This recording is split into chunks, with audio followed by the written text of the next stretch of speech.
Your character's backstory will be one of the most important aspects of the development in your story because what your character experiences in the past changes who they are in the present. Today I want to talk about how you can write an incredible backstory for your characters that will make them more powerful and interesting in the world of your book. I hope you enjoy this video and it helps you with your creative projects.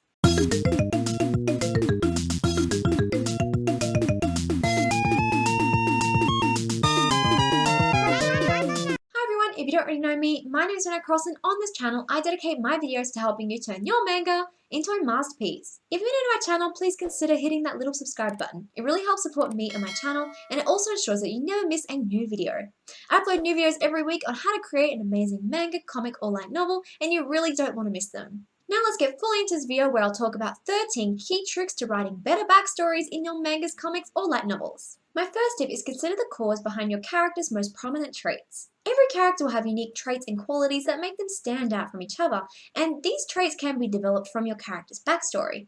A good way to first start developing your character's backstory is to think about what traits are most prominent in their personality now, and think about how they came to develop those traits. Within this, it's important to think about your character's fears, their motivations, their desires, and their goals especially, because these will be one of the most important parts of your characters, and these are aspects of your characters that will almost always be developed from what your character has experienced in the past. For example, if your character has experienced bad events in relation to water, then maybe they would develop a fear of water in the current moments of the story. In another example, maybe your character had a dream as a child to help people, and so in the current moments of the story, maybe they have a job where they can help people more.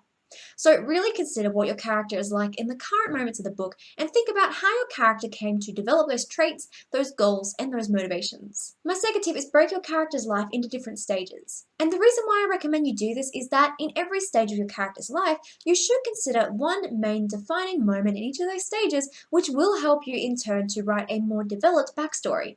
For example, you might divide your character's life stages into them as a baby, them as a toddler, them as a child, them as a teenager, and then them as an adult. And you can have as many or as few character life stages as you would prefer, depending on how much you want to add to your character's backstory. Now, once you have divided your character's life into certain stages, now look through each of those times in their life and think about what is a defining moment in this character's backstory that really helped to develop them as a character. And these can be positive or negative events. In one stage, maybe a really solid defining moment was that they maybe achieved a goal that they really wanted to achieve for a very long time. And in another life stage, maybe they went through some sort of heartbreak. In another stage of their life, maybe they went through a certain struggle, but they managed to overcome it with their motivation. So really think about each moment in your character's life and think about how those moments really define them as a character. And that is a good way to simplify the backstory writing process and to make every moment in your character's backstory something meaningful and important. My third tip is use the backstory to make current goals more important. Now in this tip, by current goals, I really mean the main goals of the story, and whichever character type you have, they should have a backstory that really makes current goals in the story more important to them.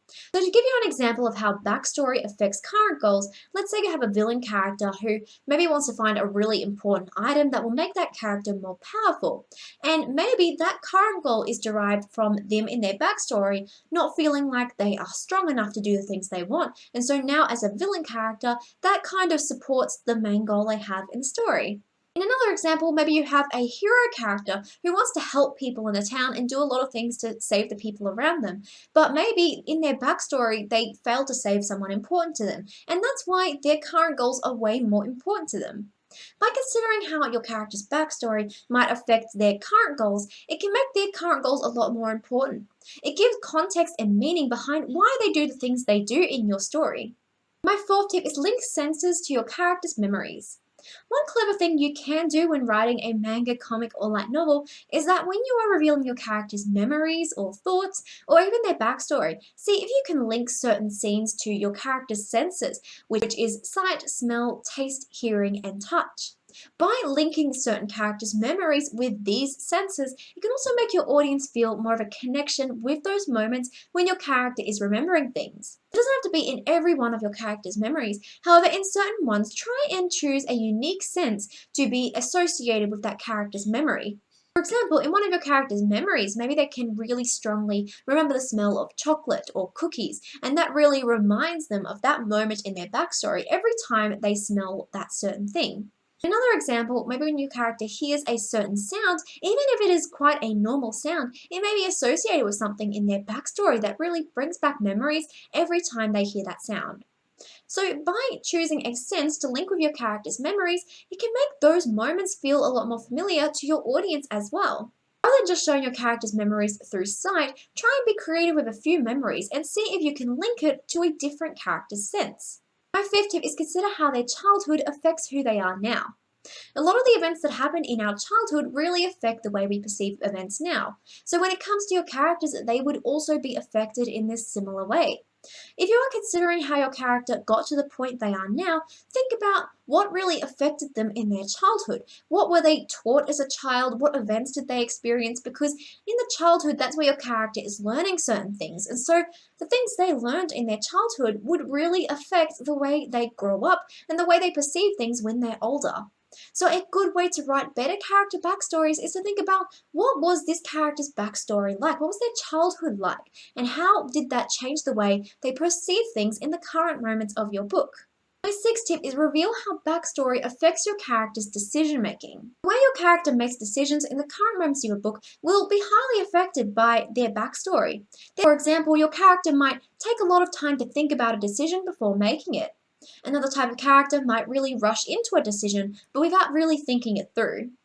Another character might be very nervous to make a decision and hold back and not really sure what type of decision to make. Every character will make decisions a little bit differently, and it's important to think about how their backstory caused them to think about these events in that way and caused them to make decisions in whichever way they do. My seventh tip is use their backstory to reveal their perception of the world. Backstory can also really change the way your character perceives the world, and your character in the current moments of the book may have a pessimistic outlook or an optimistic outlook, or they may see the world in very different ways, and so you need to think about how their backstory affected the way they see things. If they had a really positive backstory, maybe they had really good things happen to them when they were younger, they may have a much more optimistic outlook on the world. They might be the type of character who really sees the good things in the world and sees the good in other people. If your character's backstory was a bit different to that, they might have a very different outlook. So really think about how your character experienced the world in their backstory at any life stage in their backstory, and think about how that might affect the way they perceive the world now. Their perceptions of the world are very likely derived from how they grew up, the events that happened in their backstory, and because of how they saw things in their past, it may change the way they see things now.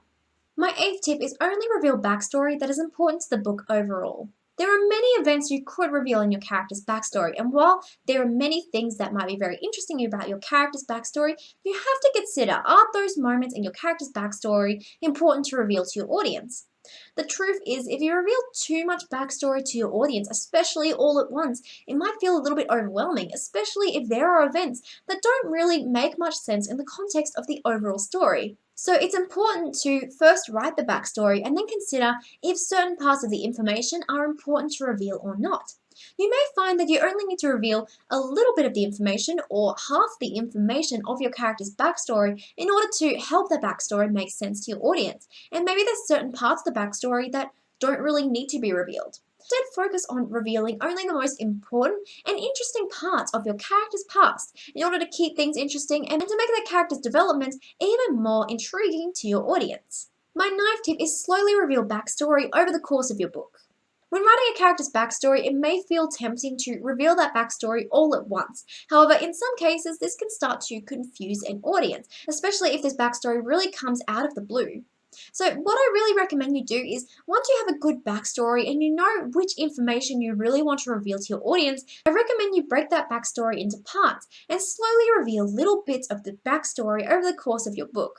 Keep in mind that it doesn't only have to be flashbacks. You can have flashbacks, of course. You can have your character flashing back to moments in their past. You can also show this through your character's senses. So as I mentioned before, your character might smell something that reminds them of something or hear a noise that reminds them of something. And that's a good way for your character to trigger a memory as well, and for your audience to see that memory along with your character.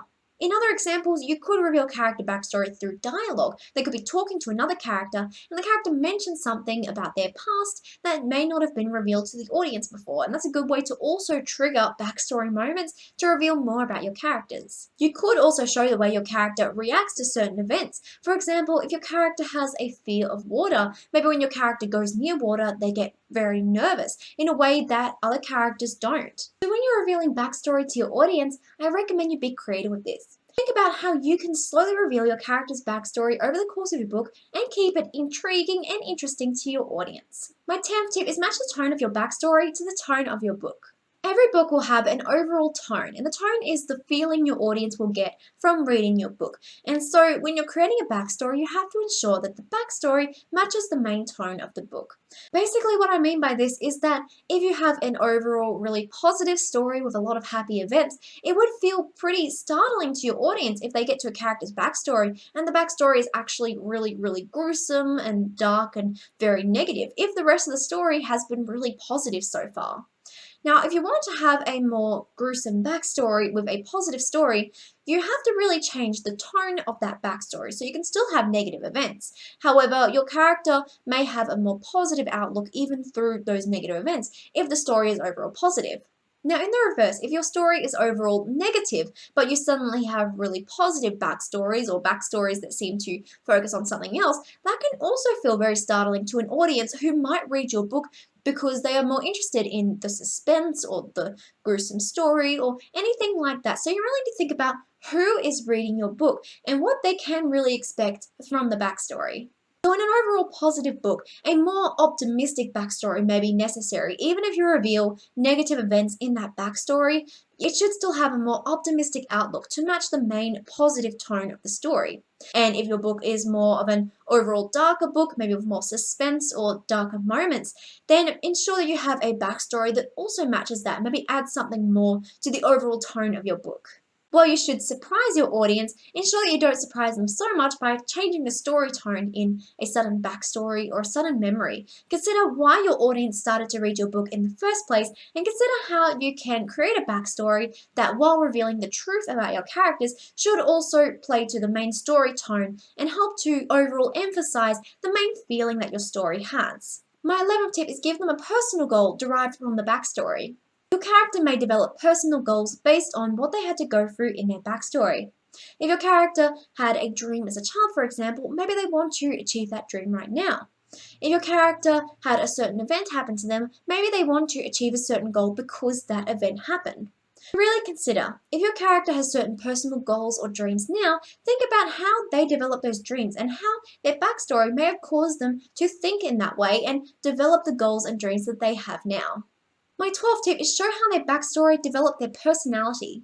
Your character's personality will be one of the most important aspects of their character, and so considering how their backstory caused them to develop that personality will be really important. Is your character very shy right now, or are they very confident? Maybe they're more of a stubborn character or a resilient character. Whichever personality they have, think about what in their backstory caused them to have those personality traits. And when you do this, it can make their backstory a lot more realistic. And finally, my 13th tip is show how your character has changed over the course of their life. With your character's backstory, they should change and grow as a character. So where they were in their backstory should be very different to who they are now. I recommend that when you're dividing your character's life into certain life stages, also think about how your character might grow into the next stage and what lessons they learned from the previous parts of their life in order to become the person they are now. That is a good way to develop realistic character growth in a story, and it will make your characters a lot more meaningful and understandable in the long run. Thank you so much for watching my video today, everyone. I really hope you enjoyed it. If you did, please let me know in the comment section down below. Let me know what kind of backstories you're writing for your characters because I'd really love to hear about them. Again, thank you so much for watching, and I'll see you in the next video. Bye!